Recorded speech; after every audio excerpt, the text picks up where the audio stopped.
the Great Silence. Imagine an ocean that has no shore. It is an ocean of perfect absolute black stretching out in every direction for distances that the human mind struggles to truly comprehend. This is not an ocean of water, but of emptiness. This is the space between the stars. For most of human history, we looked up and saw only the islands of light, the stars, the planets, the burning sun. We forgot about the sea itself. We forgot about the silence. But the silence is the majority of the universe. It is cold, sitting at just a few degrees above absolute zero, and it is ancient. In the vast darkness, things drift.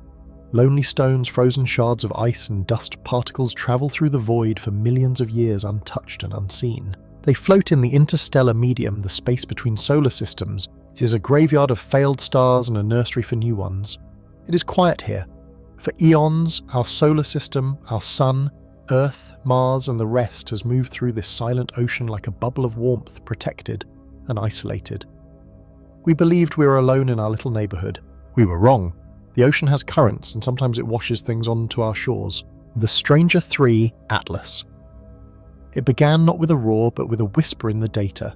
It was detected by a wide-field survey telescope in Hawaii, a machine designed to hunt for near-Earth objects, asteroids that might one day threaten our planet. But this object was different. It was not moving like the rocks we were used to. The asteroids in our solar system move in circles or ellipses around the sun. They are like family members pacing around the dinner table. This object was not family, it was a stranger. Astronomers named it 3I Atlas. The 3I stood for the third interstellar object ever detected by humanity.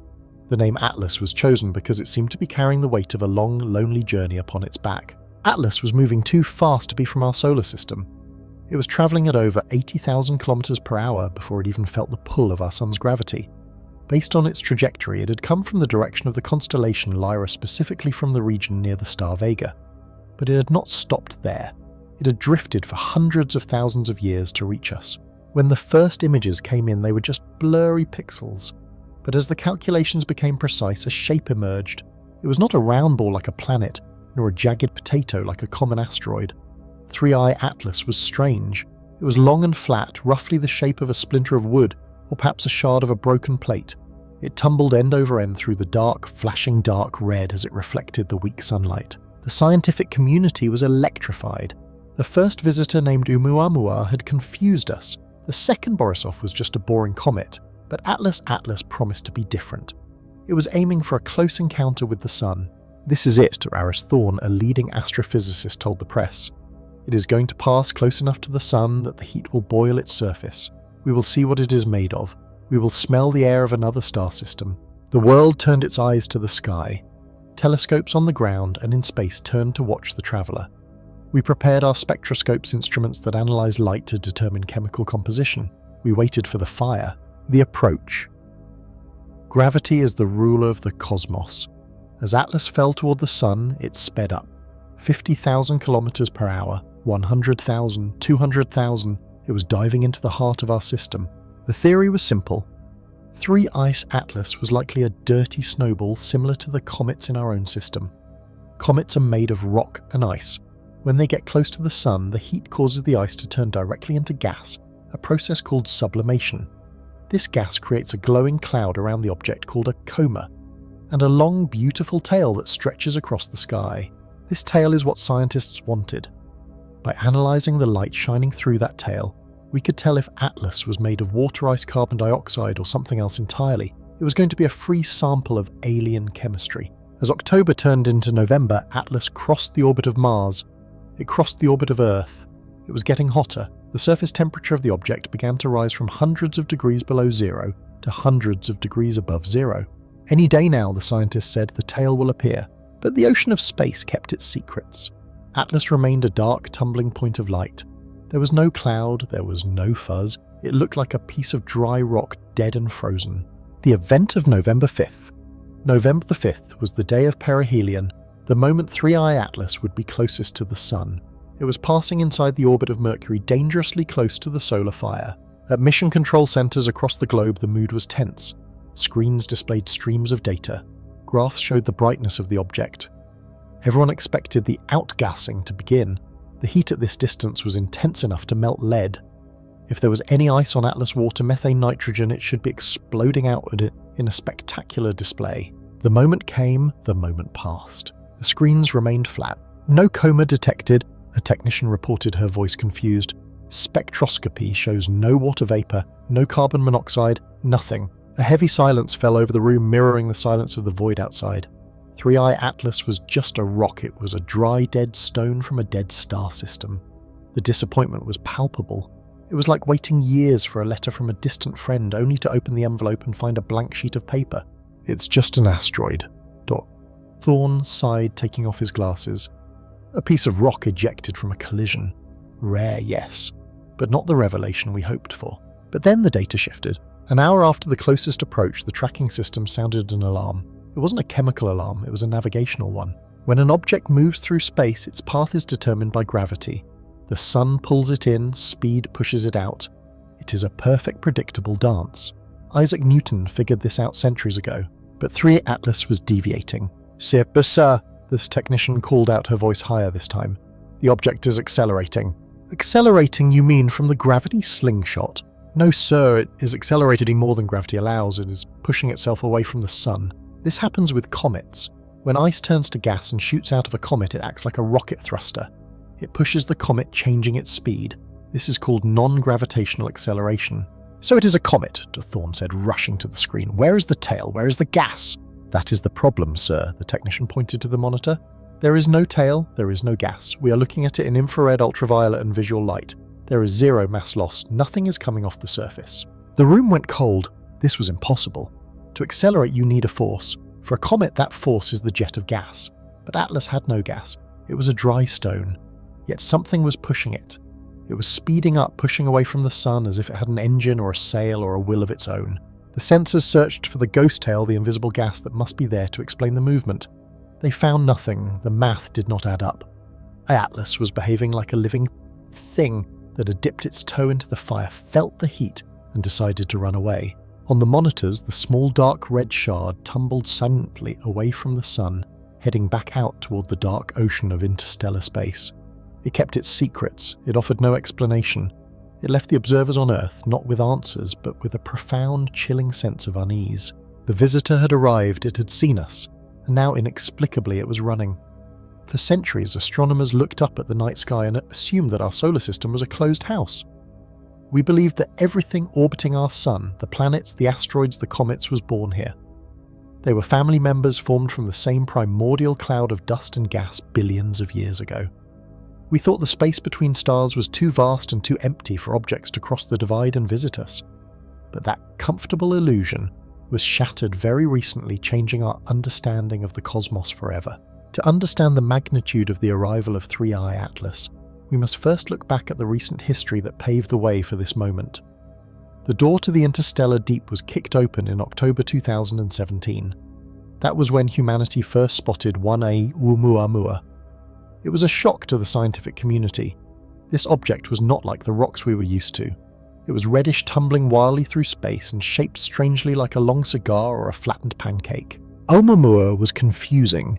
It did not have a tail like a comet, yet it accelerated as it moved away from the sun, pushed by a mysterious force that some argued it was outgassing hydrogen while others whispered it looked like light pressure on a solar sail. Before we could fully understand it, it vanished back into the dark.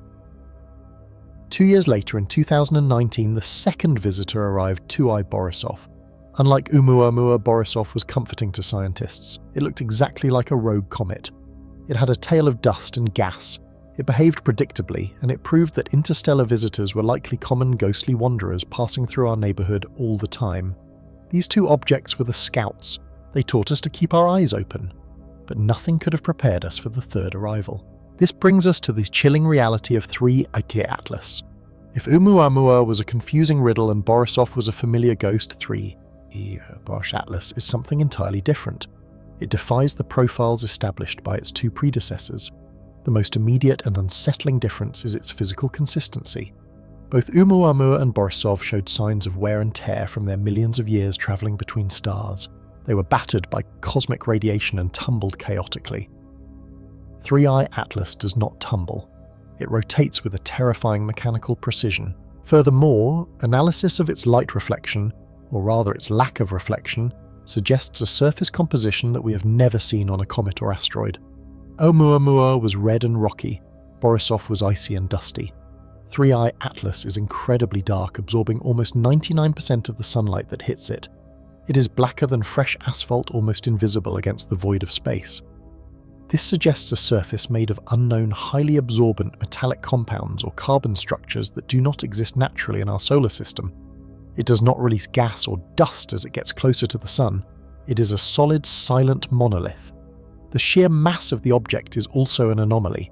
It is far denser than any rock should be, creating a gravitational signature that is slight but detectable, tugging gently on the fabric of space around it. It is not just a visitor, it feels like an intruder. The most defining characteristic of this object, however, is not just what it is, but how it moves. This leads us to its journey into the solar system and the terrifying mathematics of its trajectory. In orbital mechanics, the shape of an orbit tells you the destiny of the object. Most things we know, like Earth or Halley's Comet, travel in ellipses, stretched circles. An ellipse means you are trapped by the Sun's gravity. You will always come back. Astronomers Atlas is following a hyperbolic trajectory. To visualize this, imagine rolling a marble into a bowl. If you roll it gently, it circles around the bottom of the bowl. That's an elliptical orbit.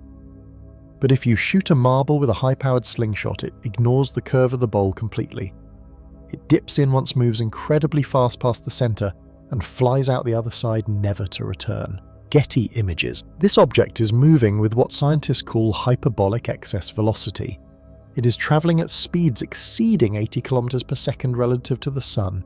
This is significantly faster than any ship humanity has ever built and faster than any rock naturally orbiting our star. This speed confirms its origin. It came from the darkness, the deep interstellar void between star systems. It is not bound to our Sun. It is not bound to any star. It has likely been traveling alone in the cold silence for hundreds of millions of years. The trajectory implies a one-way trip. This concept carries a heavy emotional and scientific weight. Because of its extreme speed and the angle of its approach, the Sun's gravity is not strong enough to capture it. It will not loop around and return in 70 years like a comet. It will not stay here to be studied for decades. It is piercing through the plane of our planets like a bullet. We have a very narrow window of opportunity. As it dives toward the inner solar system, swings past the Sun and slingshots back out toward the constellation of Pegasus, we have only a few months where it is close enough to see clearly. After that, it will fade into the distance. Once it leaves, it is gone forever. It will return to the galactic void, drifting for perhaps another billion years before it encounters another star system. This one singular chance creates a frantic atmosphere among the scientists and leaders of Earth. We are witnessing a fleeting event in cosmic history. If 3I Atlas holds the secrets of alien life, advanced technology, or the formation of the universe, we have to unlock them right now. We cannot wait for it to come back because it never will. The guest from the darkness is just passing through and it is indifferent to our curiosity. The touch of the Sun. By August, the object was no longer hiding in the shadows. It was falling towards the Sun, picking up incredible speed. However, the most profound change was not its velocity, but its surface temperature. Imagine standing on a frozen lake in the middle of the longest winter night. Then slowly the Sun begins to rise. You feel the first prickle of heat on your skin. For this cosmic iceberg, the sunlight was relentless. It struck the dark red-coloured carbon-rich surface of the object, transferring energy into the frozen crust. This heat did not penetrate deeply at first. It was a surface-level event. The outer shell, hardened by cosmic radiation over millions of years, began to absorb the solar energy. The molecules that made up the ice water carbon monoxide and carbon dioxide began to vibrate. In the cold of deep space, these molecules are locked tight, holding hands in a rigid structure. But as the solar energy hit them, they began to shake. They wanted to break free. The physics of sublimation. This brings us to the unique way ice behaves in the vacuum of space. On Earth, if you take an ice cube out of the freezer and set it on a table, it melts. It turns from a solid block into a puddle of liquid water. This happens because the weight of our atmosphere pushes down on the ice, holding the molecules together enough to allow the liquid state to exist. Space is different.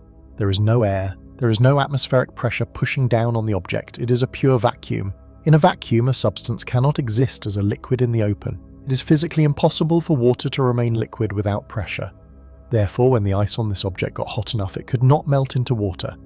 It had to skip that step entirely. It transformed directly from a solid rock of ice into a gas. This process is called sublimation. Think of dry ice, which is frozen carbon dioxide, often used in stage 4 fogs or science classrooms. Dry ice does not leave a puddle on the floor, it simply vanishes into a white mist. This is exactly what was happening to the object, but on a much grander and more violent scale. As the sun's rays dug into the surface, the ice crystals instantly snapped apart. They exploded outward, turning from a solid floor into a cloud of gas in a fraction of a second. The initial numbers, a trickle, not a flood. By late August and early September, this process had officially begun, but it was subtle. The object was not yet a roaring comet with a visible tail stretching across the sky. It was just waking up. Scientists later calculated the rate of this mass loss to understand what was happening. During this specific window of time, the object was losing approximately 330 pounds, about 150 kilograms of mass every single second. To a human being, losing 330 pounds per second sounds like a catastrophe. Imagine a large motorcycle or two grown men being thrown off the surface of the object every time the clock ticks. Over the course of a single minute, the object was shedding nearly 10 tons of material. However, it is vital to understand the scale. In the context of a celestial object that is hundreds of feet long and weighs millions of tons, this was barely a scratch. It was a microscopic amount. It was not a flood, it was a tiny trickle. It was the equivalent of a sleeping giant sweating slightly in a warm room. Because the amount of gas being released was relatively low, compared to the size of the object, it remained invisible to telescopes. There was no bright halo of gas called a coma glowing around it. There was no long, beautiful tail reflecting the sunlight. The gas being ejected was thin, transparent and weak. It dissipated into the vacuum almost instantly. This is why the object remained so mysterious. It was acting like a comet chemically, but visually it looked like a barren rock. The calm before the storm. Throughout September, the dynamic was eerily calm. The object continued its plunge and the surface temperature continued to climb. Inside the object, however, the pressure was building. As heat slowly seeped deeper past the outer crust, it began to reach pockets of ice buried beneath the surface. When ice trapped inside a rock turns to gas, it expands. It takes up much more space as a gas than it did as a solid. This created internal stress. The object was becoming a pressure cooker. The 330 pounds per second, that was leaving. The surface was just the easy escape of the surface ice that was free to leave. But beneath the dark crust, gas was pushing against the walls of its rocky prison, looking for a way out. The rotation of the object played a key role here.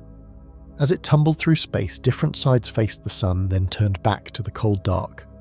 This cycle of heating and cooling caused the surface to expand and contract, creating tiny cracks and fissures. These cracks were the escape routes the gas was waiting for. At this stage, the force generated by this gas leaving the object was minimal. This concept is known as the rocket effect. When gas shoots out of a rocket nozzle, it pushes the rocket forward. Similarly, when gas shoots out of a comet, it gives the comet a tiny push. In August and September, this push was so gentle it was undetectable. It was like a gentle breeze pushing against a heavy ocean liner. But the laws of physics dictate that force equals mass times acceleration. As the object moved closer to the sun, the heat would intensify, the rate of sublimation would increase, the breeze would eventually turn into a gale. For now, the ancient traveller kept its secrets. It was shedding weight, it was bleeding gas into the blackness, and it was warming up after a billion-year freeze. The awakening had started, but the true chaos, the acceleration that would baffle scientists on Earth, was still waiting for the moment of closest approach. The beast was awake, but it had not yet begun to run. As we leave the relative safety of the outer orbits, the Parker Solar Probe begins its final, most dangerous descent. We are no longer just observing the star from a distance, we are entering its territory. We are diving directly into the atmosphere of a living star. The date of destiny, October 29th, 25. Mark this date on your calendar, October 29th, 2025. For the scientists back on Earth, this is not just another day at the office. This is the moment they have been waiting for since the mission was first dreamed up more than 60 years ago. On this specific Wednesday, the Parker Solar Probe will reach what astronomers call perihelion. In simple terms, perihelion is the point in the orbit where the spacecraft is closest to the Sun. But closest does not quite capture the reality of this situation. The probe will be just under 4 million miles from the visible surface of the Sun. To us, 4 million miles sounds like a long way. But in space terms, and specifically when dealing with a star as massive as ours, this is point-blank range. It is 7 times closer than any spacecraft has ever dared to go before. At this moment, gravity will take hold in a terrifying way. The spacecraft will accelerate to speeds that are hard for the human mind to comprehend. We are talking about moving at roughly 430,000 miles per hour. To give you a better idea of that speed, imagine flying from New York to Tokyo in under 1 minute. That is how fast the Parker Solar Probe will be moving as it screams through the solar atmosphere. The explosion of data. Why are we taking this risk? Why fly $1 billion machine into such a hellish environment? We are doing it because the sun is hiding a secret, and it is a heavy one. The sun is not just a solid ball of light that sits still in the sky. It is constantly blowing material out into space. We call this the solar wind, but wind is a gentle word for something so violent. It is really a stream of charged particles, gas and energy. When the probe enters this region on October the 29th, it will be hit by a tsunami of data. The spacecraft will be measuring the flow of particles streaming off the sun. Let's talk about the sheer amount of material the sun loses. Scientists estimate that the sun blasts out about 4.4 million pounds of material every single second. It is just a number on a page, right? 4.4 million. It is hard to visualize what that actually looks like.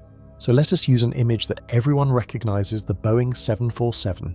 The Boeing 747 is a massive jumbo jet. It is one of the heaviest planes in the sky. When it is fully loaded with passengers, cargo and fuel, a standard 747 weighs close to 1 million pounds. It is a giant metal beast. Now, imagine you are standing at the end of a runway, but instead of one plane taking off, imagine 4.5 fully loaded Boeing 747s flying past you. Now imagine that happens every single second. And instead of flying through the air, they are being converted into pure energy and gas and blasted into your face. 1 second passes, 4.5 jumbo jets worth of material hits you. Another second passes, another 4.5 jumbo jets. Another second, 4.5 more. This happens 24 hours a day, 7 days a week for billions of years. This is the solar wind at its source. This is the river of material that the Parker Solar Probe is currently swimming upstream against. It is not empty space. It is a crowded, violent highway of matter rushing outward, and our little robot is the only thing driving the wrong way down that highway. Getty images. The heat and the pressure. As the probe cuts through this stream of heavy material, the environment changes drastically. We need to talk about what it would feel like to be there. First, there is the heat. On October the 29th, the front of the spacecraft, the heat shield, will face temperatures reaching nearly 2,500 degrees Fahrenheit. To understand this heat, think about volcanic lava. Fresh lava flowing from a volcano is usually around 2,000 degrees Fahrenheit. The front of this spacecraft is experiencing heat hotter than flowing lava.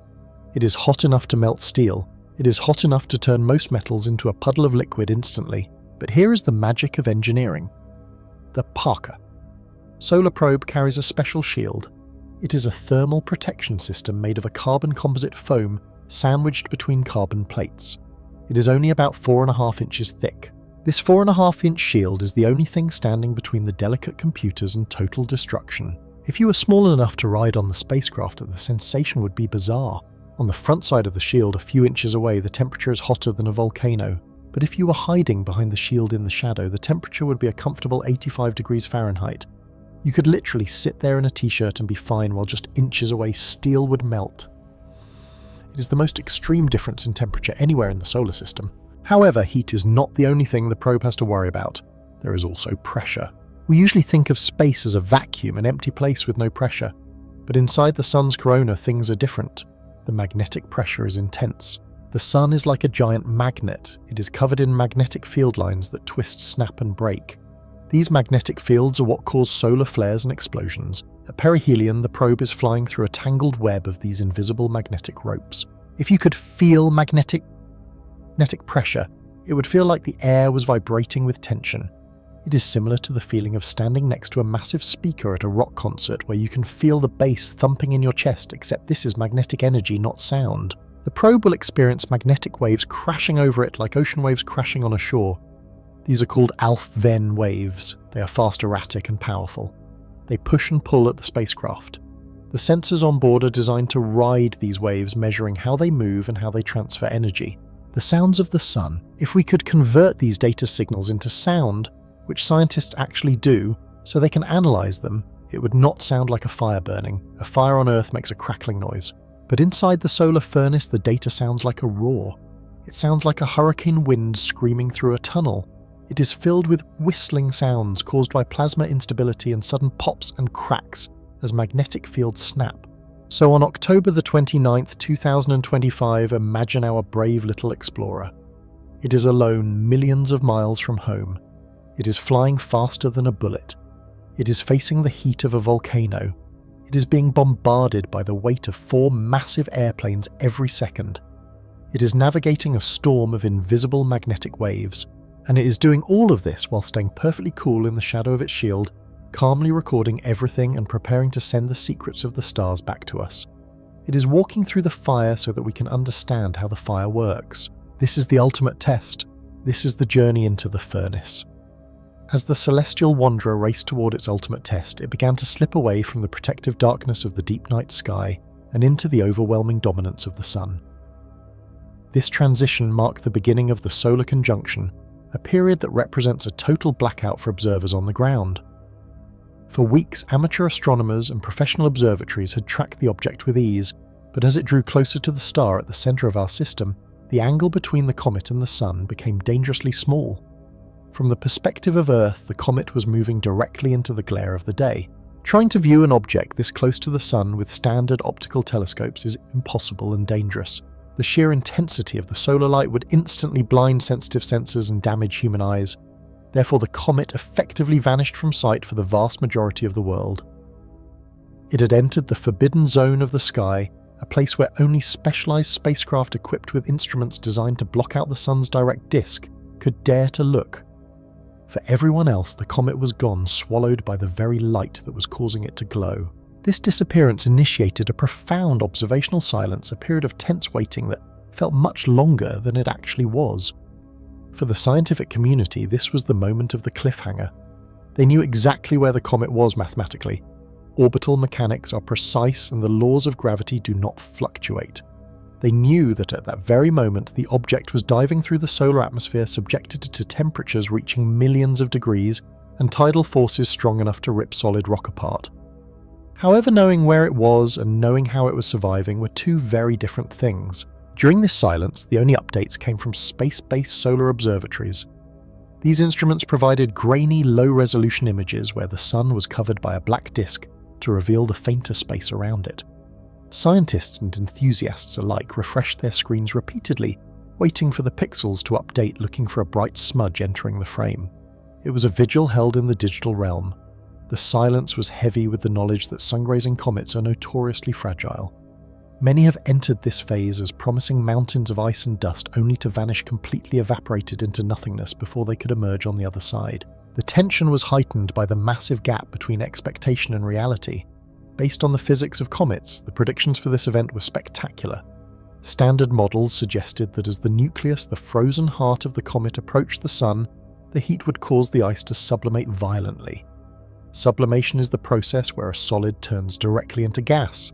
This rapid expansion was expected to release megatons of dust and gas, creating a massive glowing cloud. Furthermore, the geometry of the encounter promised a phenomenon known as forward scattering.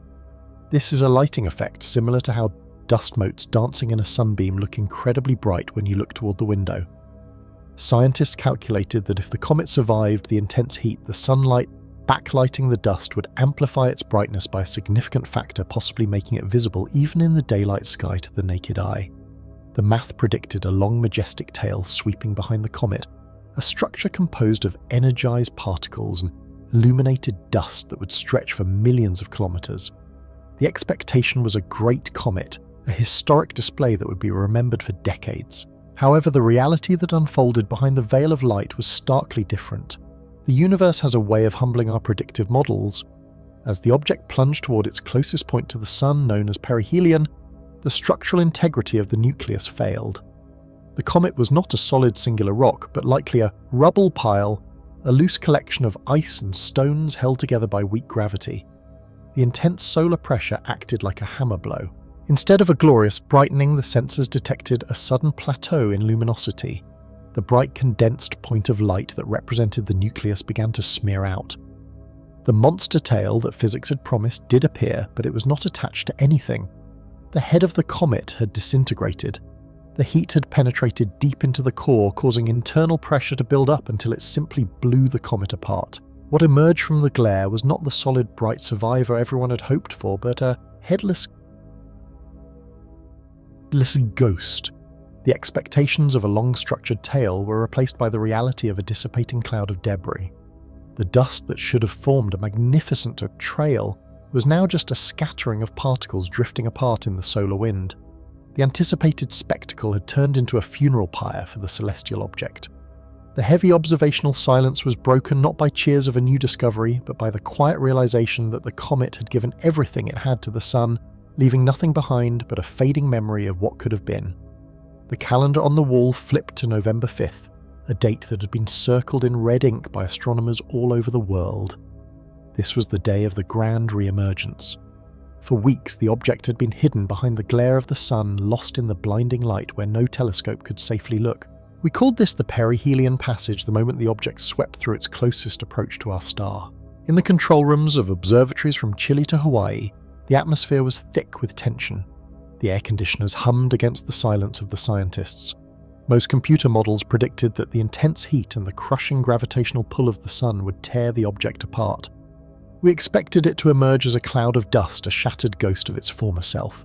We were waiting to sign a death certificate. But as the object swung out from behind the solar disk, the first data streams hit the monitors. A collective gasp went through the scientific community. It was not a cloud, it was not a stream of gravel, it was there whole and defiant.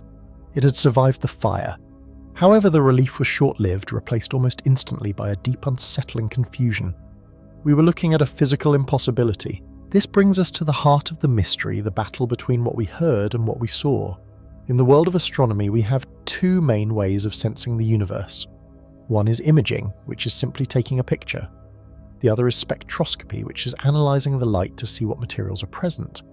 Usually these two methods tell the same story. On November 5th, they told two completely different lies. Let us look first at the spectroscopy data.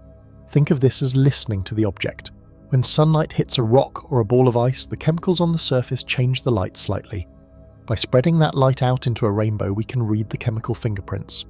The data coming back from the object was screaming that it was active. The spectral lines, the signatures of specific elements, showed a massive amount of outgassing. The numbers on the screens indicated that thousands of tons of material were being stripped away every second.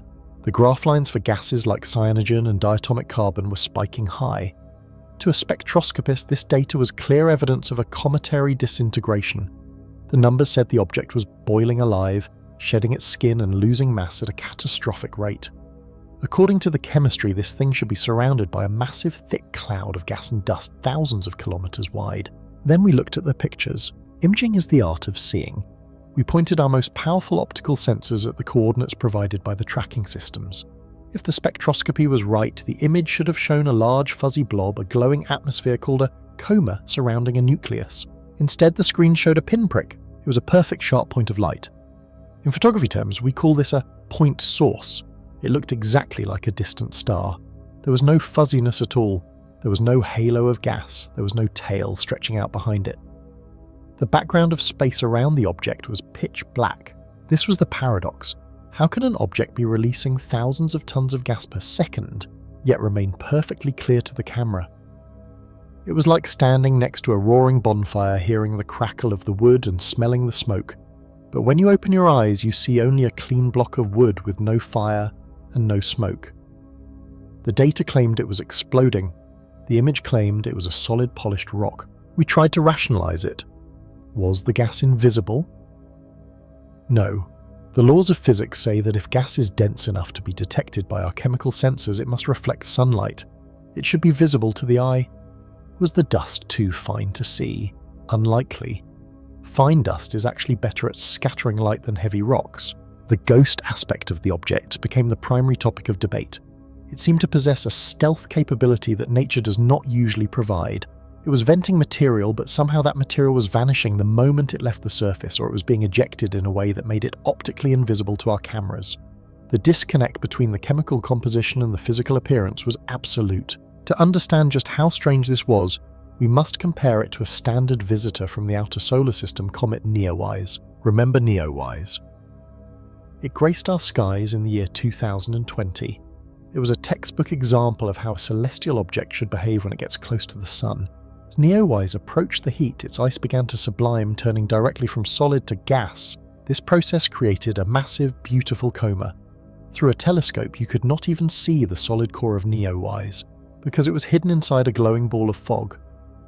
Following behind it were two distinct tails, one made of dust curving gently and one made of ions, charged gas shooting straight back. Comparing the data of Neowise to our November 5th mystery object highlights the absurdity of the situation. When Neowise lost mass, it got brighter and fuzzier. It occupied a huge amount of space on the camera sensor. The sunlight bounced off the billions of particles it was shedding, creating a spectacular show. Our mystery object was doing the opposite. The spectroscopy said it was shedding just as much material as a small comet, perhaps even more. Yet it remained a dot. It was as if the object was Neowise, but with a cloak of invisibility wrapped around its exhaust. One theory suggested that the object was not made of ice, but of something else entirely, something that turns into a gas that is transparent in visible light but loud in the radio spectrum. But we do not know of any natural rock that behaves like that. Water, carbon dioxide and methane all create visible clouds when they vent in space. Another theory was even more exotic. Perhaps the mass loss was not mass loss at all. Perhaps the spectral readings were being manipulated.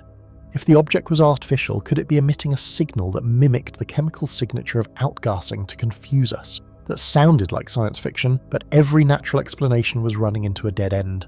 The paradox of vision on November 5th broke our trust in our own instruments. We usually say seeing is believing, but in science data is believing. Here seeing and data were enemies.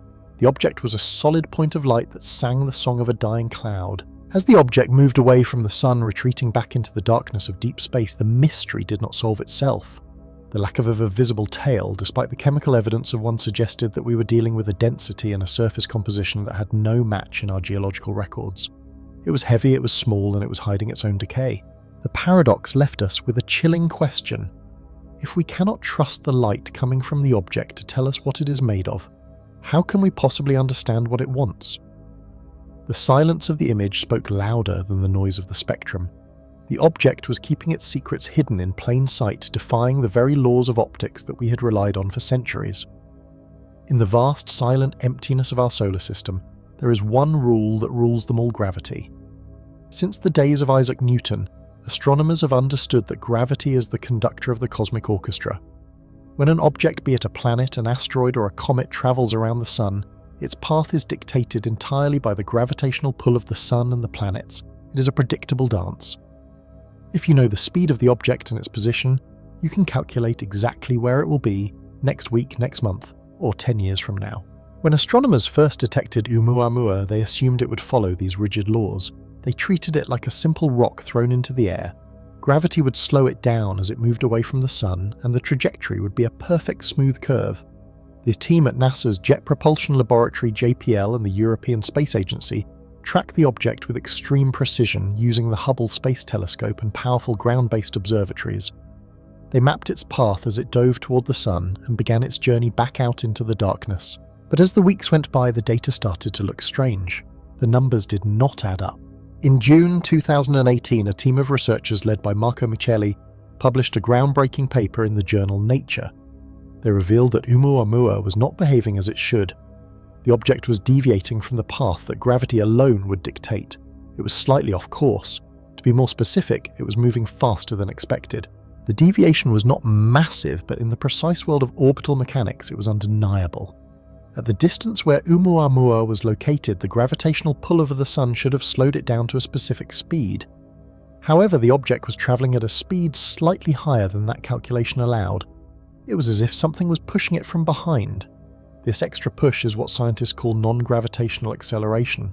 In simple terms, gravity was pulling Oumuamua back, but something else was pushing it forward. The force was strongest when the object was closest to the sun and faded away as it travelled further out.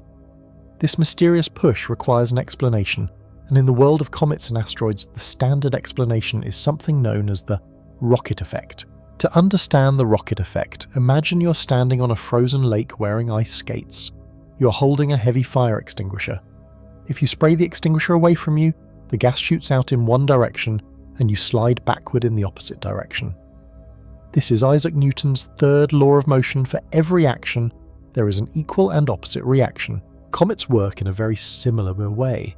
comets are essentially dirty snowballs, mixtures of rock dust and frozen gases like water ice, carbon dioxide and methane. When a comet gets close to the sun, the heat warms up its surface. The ice does not melt into a liquid, instead it sublimates meaning. It turns directly from a solid into a gas. This gas expands rapidly and shoots out of the comet's surface in the form of jets. When these jets of gas shoot out toward the sun, they push the solid rock of the comet in the opposite direction away from the sun. This provides a boost of speed exactly like a rocket engine. This is a very common phenomenon. We see it happening on comets all the time. When the Rosetta spacecraft visited Comet 67P, we watched these jets of gas pushing and rotating the comet. So when astronomers saw Oumuamua accelerating, the immediate conclusion was simple: it must be a comet. The heat of the sun must be boiling off ice on its surface, creating jets of gas that acted like a natural engine, giving it that extra speed. It seemed like the mystery was solved. It was just a weirdly shaped comet. However, this explanation immediately ran into a massive wall of contradictions. This brings us to the great paradox of the invisible hand. If Oumuamua was being pushed by the rocket effect, it must have been ejecting a significant amount of gas. To push a rock the size of a football field or larger, and change its speed as much as we observed, you need a lot of force. That means you need a lot of gas shooting out. When a normal comet outgasses, it creates a massive visible cloud around it called a coma. It also usually creates a tail of dust and gas that can stretch for millions of kilometers, reflecting sunlight and making the comet look bright and fuzzy in our telescopes. Astronomers looked for this. They looked very, very hard. They pointed the Very Large Telescope in Chile at Oumuamua. They used deep exposure photography to try and catch even the faintest hint of dust or gas. They saw nothing. Oumuamua remained a single sharp point of light. There was no cloud of gas, there was no tail of dust, there was no coma surrounding the nucleus. It looked exactly like a dry, dead asteroid. This was deeply confusing. How can an object be pushed by gas that we cannot see? To dig deeper, scientists used the Spitzer Space Telescope. Spitzer does not look at visible light. It looks at infrared light, which is essentially heat. It is excellent at detecting molecules like carbon dioxide and water, and it is very good at seeing warm dust. Spitzer stared at Oumuamua for 30 hours. The results were negative. Spitzer was unable to detect any heat signature from gas or dust. The sensitivity of the telescope was so high that if Oumuamua had been releasing typical cometary gases like water or carbon monoxide in the amounts needed to push it, Spitzer should have seen it. The fact that it saw nothing meant that if there was any gas, the amount was incredibly tiny, far too small to account for the acceleration we observed, unless the gas was made of something we have never seen before. The paradox deepens when we consider the object's spin. Remember that Oumuamua was tumbling through space, flipping end over end. If you have a rocket engine on a weirdly shaped object and you turn it on, it will usually cause the object to spin faster or slower. It is very rare for the force to be perfectly balanced through the center of gravity. If Oumuamua had jets of gas pushing it for months, those jets should have changed its rotation period. It should have spun up until it broke apart or slowed down significantly. However, the light curve data showed that its tumbling motion did not change in the dramatic way we would expect from such a strong push. So we are left with a puzzle that does not fit together. On one hand, the movement data says, I am a comet. It accelerated as if it were evaporating and pushing itself with gas. The math of its trajectory demands a non-gravitational force. On the other hand, the visual and chemical data says, I am a stone. It showed no tail, no gas, no dust, and no heat signature consistent with outgassing. It looked like a piece of dry metal or rock. How can something act like a burning rocket, but look like a silent stone? Some scientists tried to save the comet hypothesis by suggesting exotic ideas. Maybe the dust was made of grains so large that they did not reflect light, but that is physically unlikely. Maybe the gas was pure water with absolutely no dust. But comets always have dust. Maybe it was made of solid hydrogen, which would be invisible to our telescopes. This hydrogen iceberg theory was proposed, but later studies showed that a chunk of solid hydrogen would likely evaporate entirely before it ever reached our solar system. We are left with the invisible hand. It is as if a ghost was pushing Oumuamua. The force was real. The acceleration was measured and confirmed by the best tracking systems on Earth. But the physical mechanism, the engine, was completely invisible to our most powerful eyes. If nature cannot explain a heavy object accelerating without visible propellant, we are forced to consider the alternative that makes many uncomfortable. If the push didn't come from evaporating ice, what provided the thrust? In human technology, we have a method of propulsion that provides a gentle, continuous push without ejecting heavy clouds of gas. We use the pressure of sunlight itself. This is the principle of a light sail. A thin, lightweight material can catch the momentum of photons, particles of light from the sun, just as a sailboat catches the wind. If Oumuamua were a natural object, the invisible hand remains a scientific impossibility based on our current knowledge of comets. But if Oumuamua were artificial, a thin, flat object designed to harness the sun, the acceleration is no longer a mystery. It is exactly what we would expect. The rocket effect without the rocket. When the strange dimming events of the star were first discovered, the scientific community did not immediately jump to aliens or megastructures. Science is a disciplined process. Before you can claim you have found something impossible, you must first rule out everything that is possible. The astronomers began a meticulous investigation, peeling back the layers of the mystery one by one. The first and most logical place to look was at the angle of observation. This is known as the viewing geometry. In space, position is everything. A galaxy can look like a flat spiral from above or a thin line from the side. The astronomers wondered if we were simply looking at this star from a very unlucky, or perhaps very lucky angle. The initial hypothesis focused on the idea of an edge-on disk. Many young stars are surrounded by massive rings of debris, leftover material from the star's birth. If Earth happened to be positioned exactly in line with the edge of this ring, the clumps of rock and ice spinning around the star would pass directly in front of it from our perspective. It is like holding a dinner plate up to your eye. If you look at the flat side, you see a circle, but if you look at the edge, you see a line. If the disk was warped or tilted, it could explain why the light was blocked in irregular patterns. A twisted disk would act like a wobbling wheel, occasionally dipping in front of the star to block the light and then moving away. This was a comforting theory because it relied on simple geometry. It did not require new physics. However, the data quickly began to argue against it. If this were a simple disk viewed from the edge, the dimming should have followed a rhythm. Orbits are governed by gravity, and gravity is predictable. A clump of rock in a ring should come back around at a specific time like clockwork.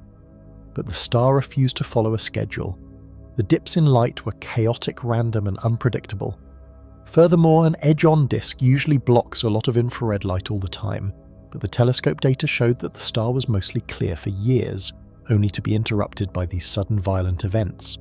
The geometry argument was crumbling. This forced the scientists to look closer at the material itself. If it was not a solid object like a planet and not a simple ring, what was it? The answer lay in the fingerprints of the light. When light passes through material, the material absorbs some of that light. By analysing which colours are missing, scientists can determine the chemical composition of the blocker. This led to the second major mystery, the unusual gas-to-dust ratio. In the universe, dust and gas are almost always found together.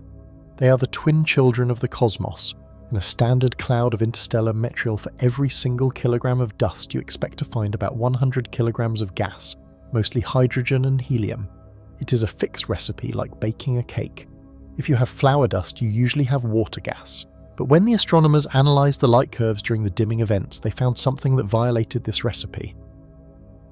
The data suggested that the object blocking the light was almost entirely made of dust. There was very little gas associated with it. This was baffling. Dust is very light and fragile. Without gas to bind it together or drag it along, the pressure from the star's light, known as radiation pressure, should blow the dust away very quickly. Imagine blowing on a handful of flour. It disperses instantly.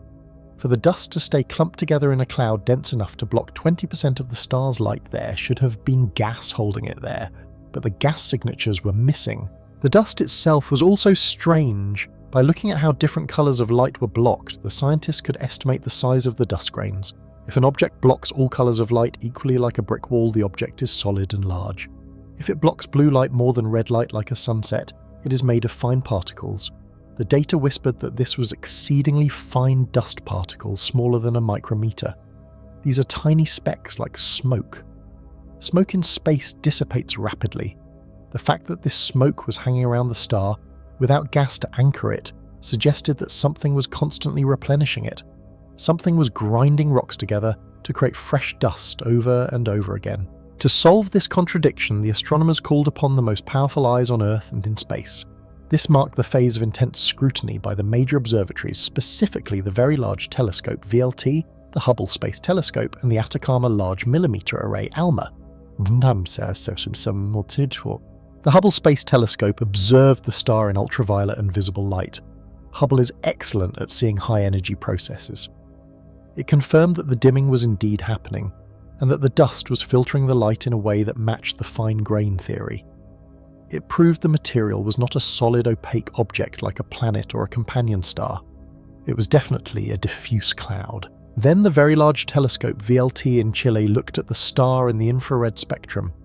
Infrared allows us to see heat. If there was a massive amount of dust surrounding the star that dust should absorb, the starlight heat up and glow brightly in the infrared. The VLT did see some excess infrared light, but not nearly enough to account for a massive permanent disk. This meant the dust was likely cold and located far away from the star, or it was a temporary cloud that had recently formed. Finally, they turned to ALMA. ALMA is a massive array of radio dishes in the Chilean desert that looks at the universe in millimeter wavelengths. This is the best tool humanity has for seeing cold gas and the skeleton of planetary systems. If there was a hidden reservoir of gas feeding this mystery, ALMA would see it. The ALMA observations were the most confusing of all. They looked for the specific radio signature of carbon monoxide, a common gas found in comets and debris disks. The result was a deafening silence. ALMA found almost no carbon monoxide. The system appeared to be a gas-poor environment. This created a paradox that frustrated the researchers. Hubble said, "There is a lot of fine dust blocking the light. Physics says fine dust blows away instantly unless gas holds it, or it is being made right now."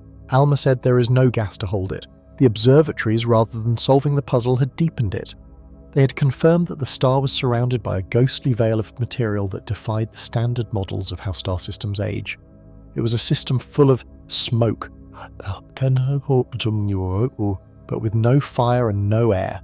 The dust was whispering a story of a violent event, a collision, or a breakup that had pulverized a massive rocky body, leaving behind a cloud of debris that was slowly drifting across the face of the star, confusing our telescopes and challenging our understanding of the cosmos. The mystery of the invisible engine. When scientists first looked at the data from Oumuamua, they were faced with a contradiction that seemed impossible to solve. On one hand, the object was accelerating as if it were a comet. Something was pushing it away from the sun, fighting against the pull of gravity. On the other hand, our telescope saw absolutely nothing coming off it. There was no cloud of dust, no glowing stream of gas, and no tail. It was like seeing a car speeding up on a highway, but seeing no exhaust and hearing no engine. How can something move like a rocket without any visible fuel? This led some astronomers to propose a fascinating and somewhat tragic solution, the fragmentation hypothesis. This theory suggests that Oumuamua was not a solid, healthy rock. Instead, it was a dying object, a shattered traveller, that had already broken apart or was in the process of crumbling into a cloud of debris. Understanding fragmentation. To understand why a broken object behaves differently than a solid one, we have to look at the physical structure. The fragmentation hypothesis suggests that before Oumuamua reached its closest point to the Sun, it might have suffered a catastrophic event. Perhaps the intense gravity of our Sun pulled it apart, or maybe it was already a loose pile of rubble that simply disintegrated under the heat. If Oumuamua was actually a cluster of fragments rather than a single solid cigar shape, the way it interacted with sunlight would change completely. This brings us to a very important mathematical concept that governs how things heat up and move in space, the relationship between volume and surface area. The mathematics of surface area. A visual explanation. To understand this, we do not need complex calculus, we only need to imagine a block of ice. Imagine you have one large solid cube of ice sitting on a table. Let us say this cube is 1 meter wide, 1 meter long, and 1 meter high. This single cube has a specific amount of stuff inside it, its volume, and a specific amount of skin on the outside, its surface area. Sunlight can only hit the outside skin. It cannot touch the ice in the center until the outside melts away. Now imagine you take a hammer and you smash that big ice cube into 1,000 tiny pieces. Here is the crucial part: you still have the exact same amount of ice. The weight of the ice has not changed. The volume of water you would get if you melted it is the same. However, the surface area, the total amount of exposed skin, has exploded in size. When the ice was one solid block, the ice in the center was hidden. But now that it is shattered, every single interior face of those tiny pieces is exposed to the air and light. If you write this out mathematically using words, it looks like this. If you take a cube with a side length of 10 units, its total surface area is 600 square units. If you cut that same cube into tiny cubes with a side length of 1 unit, you now have 1,000 tiny cubes. The total surface area is now 6,000 square units.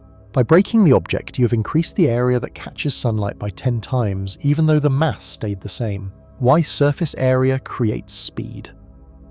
This increase in surface area is the key to explaining the rocket effect. In space, sunlight heats the surface of an object. If that object has ice or frozen gases on it that heat, turns the ice directly into gas. When the gas shoots off the surface, it pushes the object in the opposite direction. This is the same principle as letting the air out of a balloon. The air goes back and the balloon goes forward. Now let us apply our ice cube analogy to Oumuamua. Scenario A, the solid rock. If Oumuamua was a solid rock, it would have a relatively small surface area compared to its heavy weight. The sun would heat the surface and a little bit of gas would escape. This would provide a tiny gentle push. It would likely not be enough to create the strong acceleration we observed. Scenario B, the shattered cloud. Now imagine. Oumuamua is a cloud of dust and large fractured rocks. Because it is broken sunlight, it can hit the surfaces of millions of individual pieces all at once. Instead of just heating the skin of the object, the sun is heating the entire cloud inside and out. Because of the massive increase in surface area, the amount of gas being released is huge.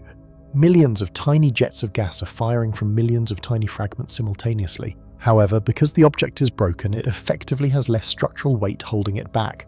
The ratio of the pushing force from the gas to the mass, the weight of the object, skyrockets. A solid rock is like a heavy truck with a small engine.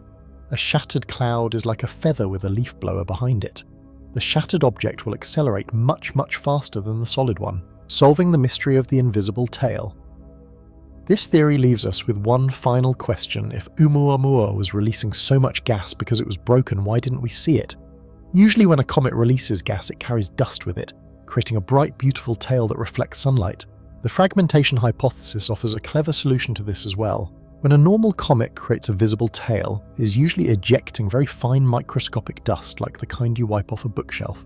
These tiny particles are excellent at reflecting sunlight, which makes the tail visible to our telescopes. However, if Oumuamua was a shattered object, the pieces might not have been microscopic dust.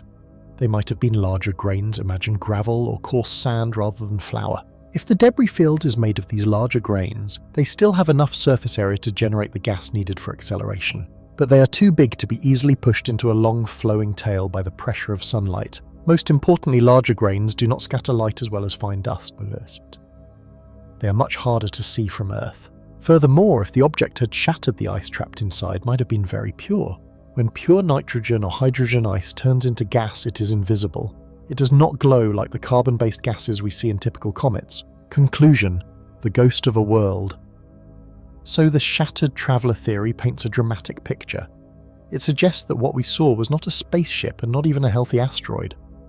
We might have been looking at a cosmic ghost. We saw a collection of debris held loosely together by weak gravity slowly disintegrating as it passed the sun. The massive surface area of this debris cloud allowed the sun to heat it up rapidly, creating a powerful jet of gas that pushed the wreckage faster and faster. Yet because the dust was dark and coarse and the gas was clear, it moved through the solar system like a phantom, fast, powerful, but almost impossible to see. This hypothesis elegantly uses the simple mathematics of surface area to solve the biggest physical paradox of the Oumuamua event. We have tracked the object through the darkness of space, observing its speed and its trajectory.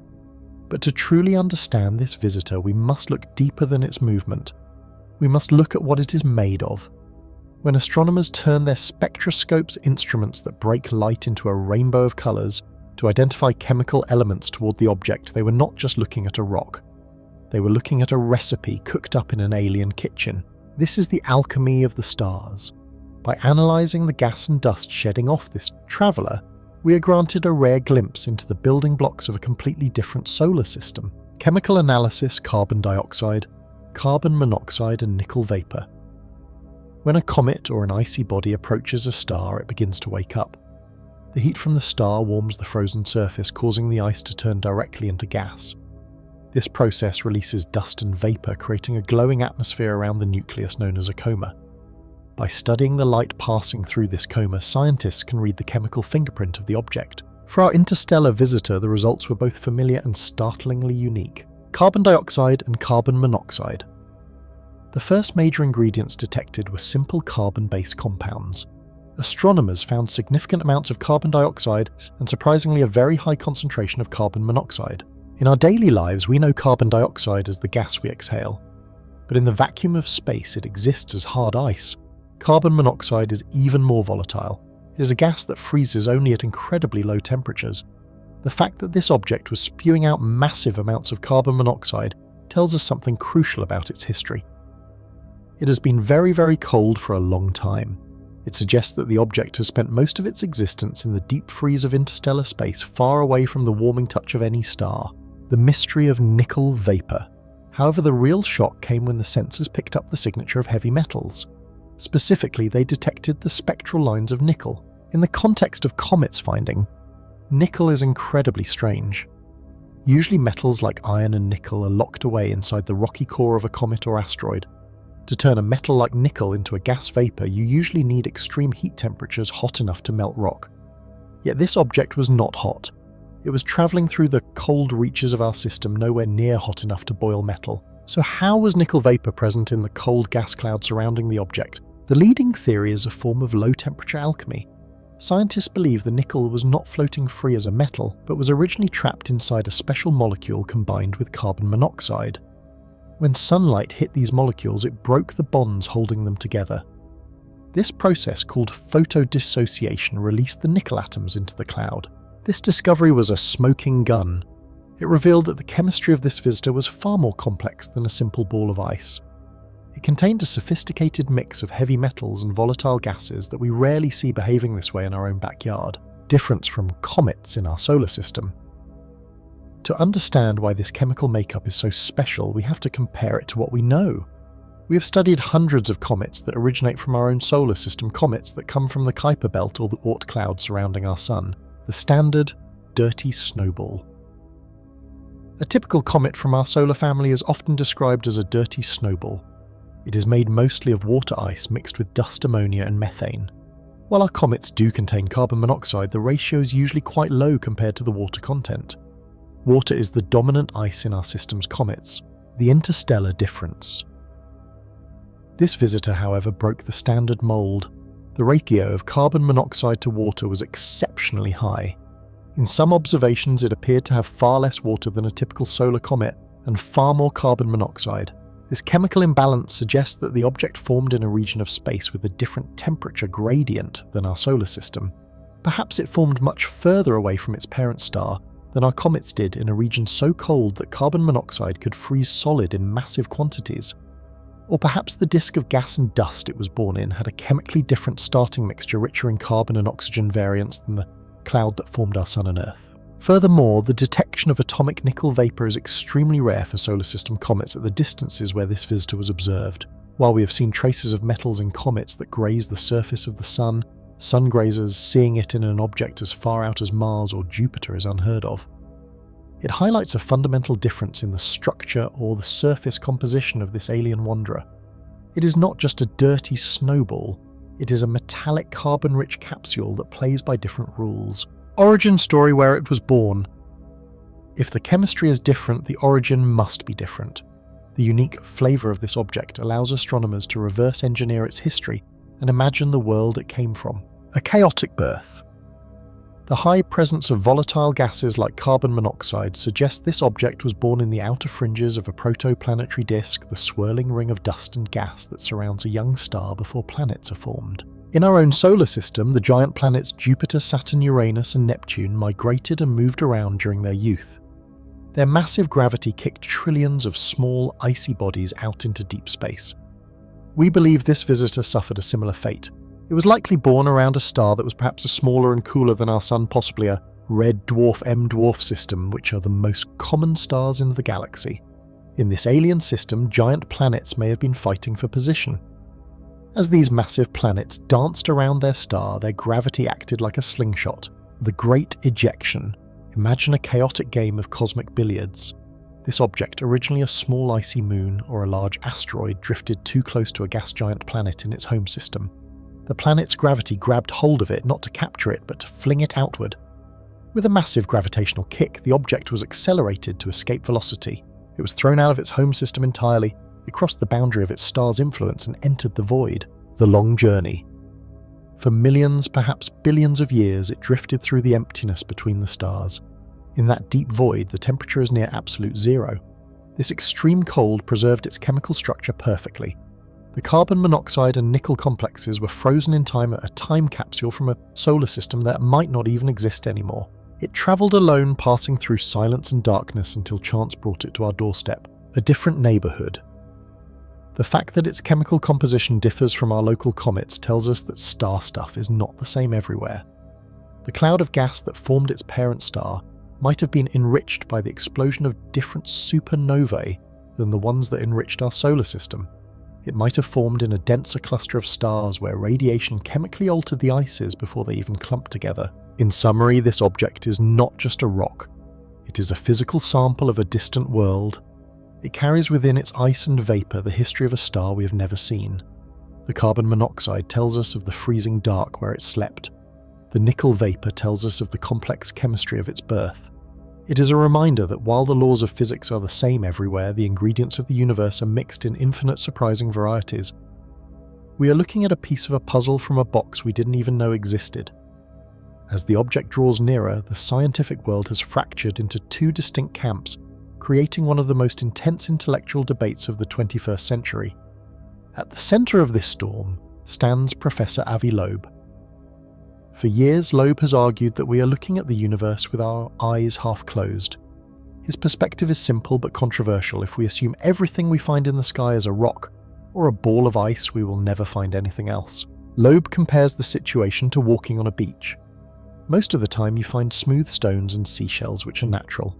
But if you stumble upon a plastic bottle, you cannot use the laws of geology to explain it. You have to admit that an intelligent civilization created it. Regarding this new object, Loeb suggests that its speed and strange movement might indicate that it is not a natural rock, but perhaps a piece of defunct technology, like a light sail floating in the stellar wind or even an active probe.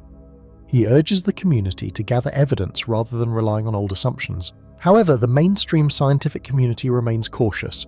Their guiding principle is the gold standard of evidence. They argue that extraordinary claims require extraordinary proof. To the majority of astronomers, the object is likely a comet or an asteroid with unusual properties that we simply do not understand yet. They point to history many times. We have seen things that looked artificial, like the regular pulses of quasars in the 1960s, only to discover later that they were completely natural phenomena. They worry that jumping to the conclusion of aliens will damage the credibility of science. They prefer to exhaust every possible natural explanation, no matter how complex, before considering that it might be artificial. Despite this conflict, there is a bridge connecting these two sides, the humility of science. Whether one agrees with Loeb or the mainstream skeptics, everyone admits that we are staring into the dark. This situation has reminded humanity that our knowledge of the universe is still very small. For centuries, we believed the Earth was the centre of everything. We believed the Milky Way was the entire universe. At every step we learned we were wrong. True science is not about being right, it's about being open to being wrong. The arrival of this object forces astronomers to admit that our catalogue of cosmic objects might be incomplete. If it turns out to be a rock, we will learn something new about how solar systems form. If it turns out to be something else, it changes human history. This shared curiosity is what unites the skeptics and the believers. They all want the same thing: high-quality data. They are willing to let the universe tell its own story rather than forcing human expectations upon it. Now the entire world is counting down the days. The theoretical debates are about to end, replaced by hard observations. Two specific dates have been circled on calendars in observatories from Chile to Hawaii. The first critical date is December 19th. On this day, the object will make its closest approach to Earth. This is the moment of truth. It will pass at a distance of roughly 30 million kilometers. In astronomical terms, this is a very close shave, though it is safe enough that there is no danger of collision. On December 19th, every radio telescope capable of tracking the object will be turned on. The scientists will not just be taking pictures, they will be listening. They will scan for radio waves, laser signals, or any sign of electronic activity. They will also analyze the light reflecting off the object's surface. If the light flickers in a specific pattern, it could tell us if the object is tumbling like a wild rock or spinning steadily like a stabilized machine. This is also when we will measure its composition. If the light spectrum shows metal, the debate will shift instantly in favor of Avi Loeb. If it shows carbon, water ice, or rock, the mainstream view will hold.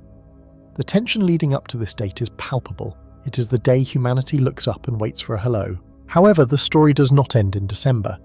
The second and perhaps more revealing milestone will occur in March of the year 2026. After passing Earth, the object is projected to travel toward Jupiter. Jupiter is the king of our solar system. Its gravity is massive, acting like a giant vacuum cleaner or a slingshot for anything that comes near it. Usually when a comet passes Jupiter, the planet's gravity violently changes the comet's path. Mathematicians can calculate exactly where a natural object should go after interacting with Jupiter. This leads to the ultimate test.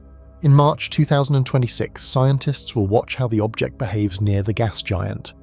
If it is a natural rock, it will follow a predictable curve dictated by Isaac Newton's laws of gravity.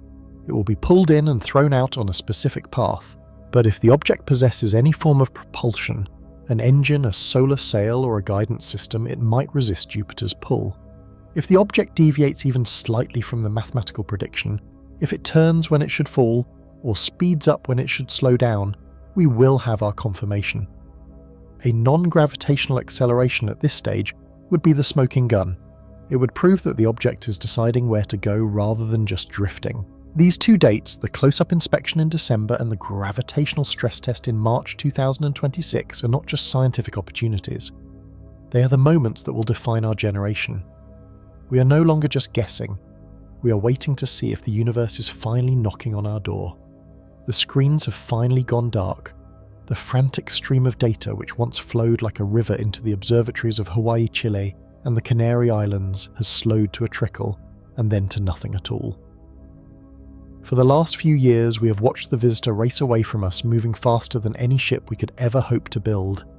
Now, it has crossed the invisible line into the deep dark.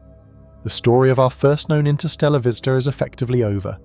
We are left standing on the shore of our cosmic island, watching the ship sail over the horizon, vanishing into the night. As we stand here in the quiet aftermath, we must look back at what just happened. It feels like a fever dream. One moment our solar system was a known quantity, a clockwork mechanism of planets and asteroids that we understood well. The next moment something broke the rules. A red tumbling shape dropped from the ceiling of the galaxy, pierced the plane of our solar system and looped around the sun. It was not behaving like the rocks we have known for centuries. It was a rebel. Let us remember why this object haunted our dreams. It was never about the object itself, but about what it refused to do. By all the laws of physics we learn in school, a rock heated by the sun should develop a tail. It should vent gas and dust, creating a coma like a comet. This creates a rocket effect that pushes the object. Our visitor did speed up. It pushed away from the sun with a force that gravity alone could not explain. And yet there was no tail, there was no dust, there was no gas that our sensors could detect. It was a ghost engine propelling a silent ship. We tried to explain it away. We used every tool in our mental box. We said it was a hydrogen iceberg, a piece of frozen gas so pure that it was invisible to our cameras. We said it was a dust bunny, a fluff of material so light that sunlight pushed it like a leaf in the wind. We even suggested it was a nitrogen fragment from a Pluto-like planet in a distant star system. But every answer felt like an ill-fitting suit. The hydrogen would have evaporated too fast.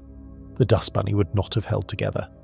The nitrogen fragment was statistically impossible to find, and then there was the shape. As it tumbled through the darkness, reflecting the light of the sun, every few hours it told us it was strange. It was either stretched out long like a cigar or flattened thin like a pancake. Nature rarely makes things that look like that. Rocks in space are usually potatoes or spheres rounded by billions of years of collisions. This thing looked manufactured. It looked artificial. That single word, artificial, sparked a fire in the scientific community that has not yet gone out. We looked for radio signals. We listened for the beep beep beep of a machine calling home. We heard only silence. The object was dead, or it was sleeping, or it was just a rock that knew how to trick us. Now consider the reality of its departure. It is moving at speeds that boggle the human mind, roughly 87 kilometers every single second. It is heading toward the constellation of Pegasus, but do not wait up for it. It will not reach the next star system for tens of thousands of years. To this object, time means nothing. It has likely travelled for hundreds of millions of years before it stumbled upon our sun. Our solar system was nothing more than a brief pit stop, a gravity assist to fling it further into the void. There is a profound sadness in this realization. As humans, we are used to possessing things. We collect rocks. We capture animals, we store data. If we find something new, we put it in a museum. We put a label on it. We own it, but we could not own this. We could not catch it. We could not even get a clear picture of it. All we have is a single pixel of light and a graph showing its speed. It slipped through our fingers like water. The object is now returning to the void. It is entering the interstellar medium, the vast empty space between the stars. Out there, the temperature drops to near absolute zero. The sun is just another bright star in the sky, no different from Sirius or Vega. The silence out there is absolute. The object will continue to tumble end over end for eternity. It will carry the secret of its nature into the dark, locking it away where we can never reach it. Was it a piece of alien technology, a defunct solar sail drifting through the graveyard of the galaxy? Or was it a shard of a destroyed planet, a natural tragedy frozen in time? We will simply never know. This brings us to the final difficult lesson. We live in an age where we expect answers. We have the internet in our pockets. We can find the capital of any country or the boiling point of any element in seconds. We have become spoiled by certainty. We believe that if we look hard enough, every puzzle has a solution. But the universe is not a search engine. It is a vast, chaotic and indifferent ocean. It does not care about our curiosity. It does not care about our need for closure. This visitor has taught us humility. It reminded us that we are small and our time looking at the sky has been very short. We saw a shadow pass the window, and by the time we stood up to look, the street was empty. Reflecting on this event, we must accept the unsatisfying ending. In stories, the detective always catches the criminal. The explorer always finds the treasure. In real science, sometimes the data just runs out.